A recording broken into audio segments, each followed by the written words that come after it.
Hey everybody, Sean from Tech Pantry. So this is going to be a top 10 list. In this case, the top 10 most commonly asked support questions for me&u.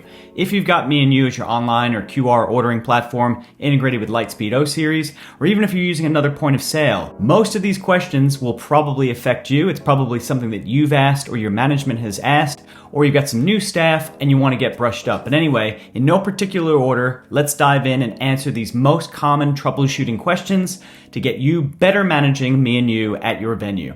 Let's go. Okay, question number 1. I've added new items to my Lightspeed menu.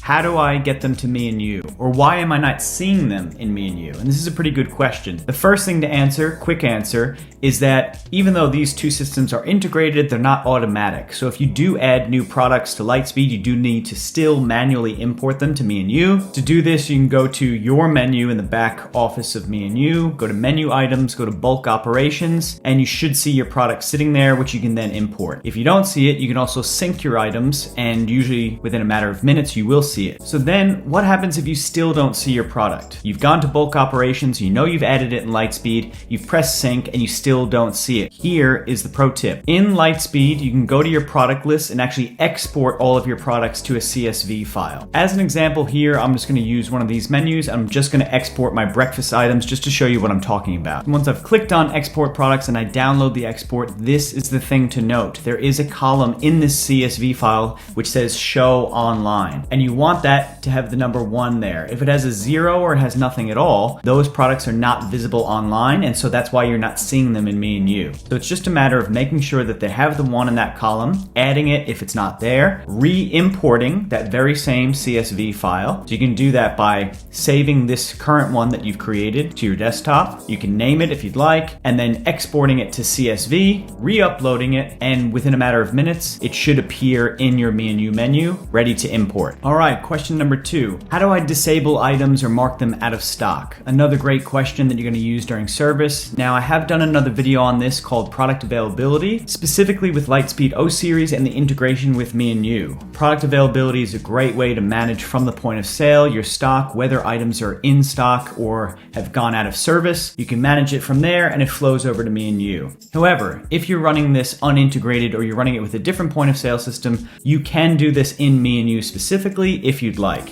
And it's just as simple as going into your menu items, clicking on the item that you want to make unavailable. And again, in this top right-hand corner, you'll see a little eyeball. It says availability. From there, you can choose any item that is out of stock or you just want to take off the menu temporarily, remove or toggle off that eyeball icon, and also toggle off the little shopping cart or shopping trolley icon, and then it'll be unable to be sold and unable to be seen. Some venues still want their items visible and just to show as sold out, and so if you just keep the eyeball icon on, it'll still be seen by customers, but turn off the shopping trolley icon and it won't be able to be sold. So that can be manually managed, or again, if you're using Lightspeed, it can be managed in Lightspeed and it'll just flow over on and off. But again, there will be a link to that video in the description below, so if you're more interested, please watch that video on product availability. All right, question 3. How do I add new modifiers? Again, since we work so closely at Tech Pantry with Lightspeed and with me&u,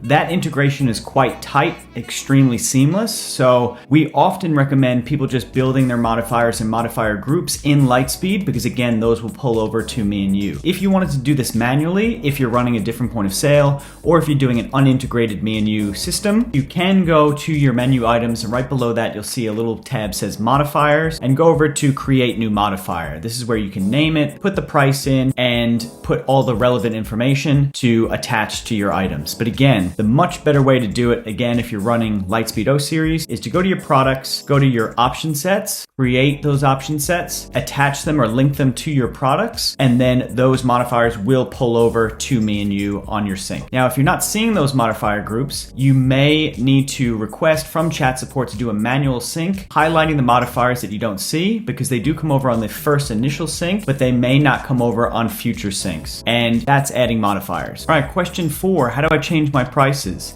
This is a little trickier. If you're running me&u integrated, again with Lightspeed, those prices are actually set in Lightspeed and they're locked. The reason for this is you don't want to be changing prices of items and they're out of sync or they're disjointed with your Lightspeed, because this will cause product order fails. You want to manage all of your prices in Lightspeed and they will sync across to me&u. Question 5, why is my product unavailable in me&u?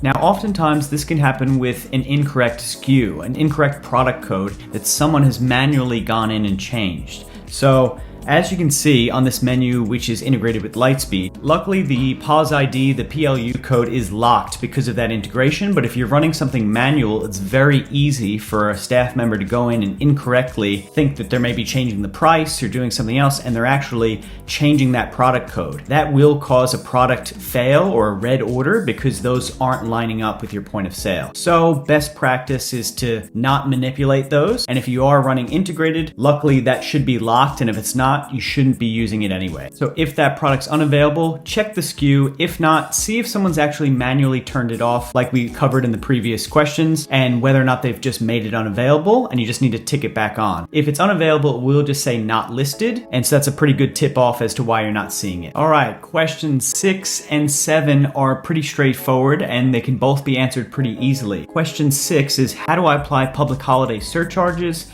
And 7, how do I create promotions like happy hour? Now, both of these, if you're running Lightspeed O series, again, this is managed by price lists. I'll put another link in the description below on price lists, how to set them up in Lightspeed and how these flow over to me&u. So you shouldn't be having to worry about creating discounts or surcharges or anything like that if you're running Lightspeed O series. So the process is different if you're running it with Lightspeed K series, but I'm going to do a separate video on that. But if you're running Lightspeed O series, price lists and promotions, things like that are all managed in Lightspeed and will flow over to me&u. Okay, question 8. This is maybe the most common. I've got a red failed order. Why? Something hasn't printed for me&u. Why? My me&u order has turned red. Why? One of the most common reasons for this, again, if you're running with Lightspeed, is there is a pass-through device. And the way that I describe this to people all the time is kind of like the movie The Matrix. There's one phone booth that they can click into and dial in and out of the matrix. In your venue, there's gonna be one point of sale, one iPad, which is the doorway for all me&u orders to sneak in and get to your point of sale, to go to your printers or to your bump screens. If that point of sale, if that iPad has gone to sleep, if someone forgot to put it on the charge, if someone has actually tapped out of Lightspeed and gone onto Safari or Google or something else and forgotten, that's a closed doorway. So any of those me&u orders that are going from someone scanning their phone, placing the order, it's going, trying to hit your point of sale, and it's hitting a closed door. So the first step is to always go and check your pass-through device. Make sure it's on Lightspeed point of sale, make sure it's locked. You can use guided access in order to do this. Just Google, how do I set up guided access on my iPad?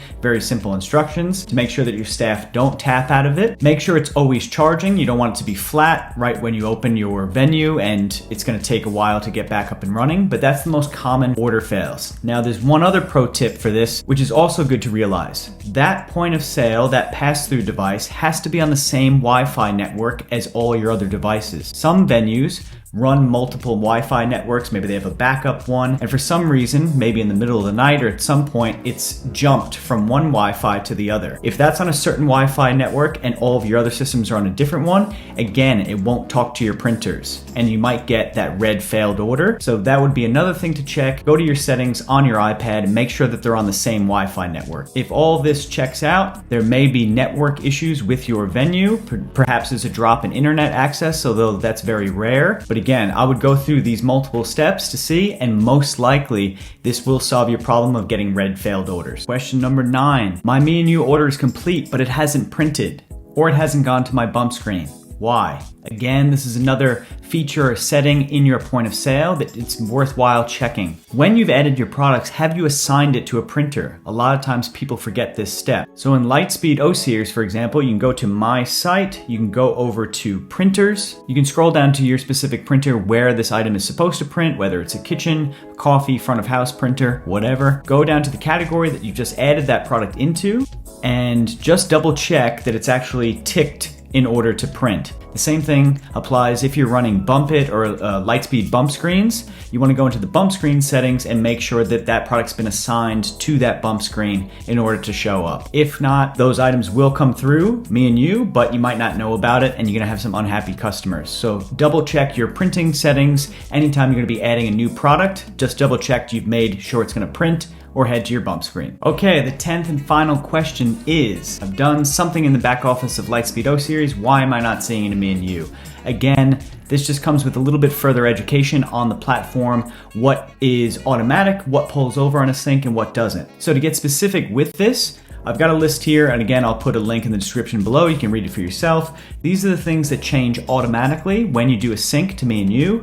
So your display price will change, price lists, adding modifiers, modifier groups, deleted products, stock availability, a few other things. But the things that won't update after that initial sync, after you've first done your menu, but now your ongoing menu management, what doesn't actually sync across? So your product name, you would have to change that manually. The description, photos, modifier names, modifier positions. So again, if you want to change those in Lightspeed O series, you're probably gonna have to change those manually in me&u. So there's a few different things, tax, pause category. These things won't come over after that initial sync. So again, even though the integration with Lightspeed O series and me&u is extremely tight, and it's probably the same with other integrated pause systems, there is quite a bit of upkeep or manual management ongoing that you do need to do with both platforms as your menu evolves, and you want to have this in a very dynamic way. You want to keep adding new products, new specials, etc. You do need to manage a bit. But again, these two platforms combined work extremely well, and it's worth a little bit of maintenance that you have to do just to fine-tune your systems. And that's the 10 most common troubleshooting questions for me&u. If you found this helpful, be sure to like and subscribe. If there's a question that you have about your me&u menu and you haven't had it quite answered, leave a comment below. Happy to try and answer it in the comments or even do some follow-up videos. If you want to find out more about what we can do in real life to help you at your venue, go to techpantry.com.au or click on the link in the description for our LinkedIn account. Send us a direct message there as well. Hope you found this helpful. Thanks so much.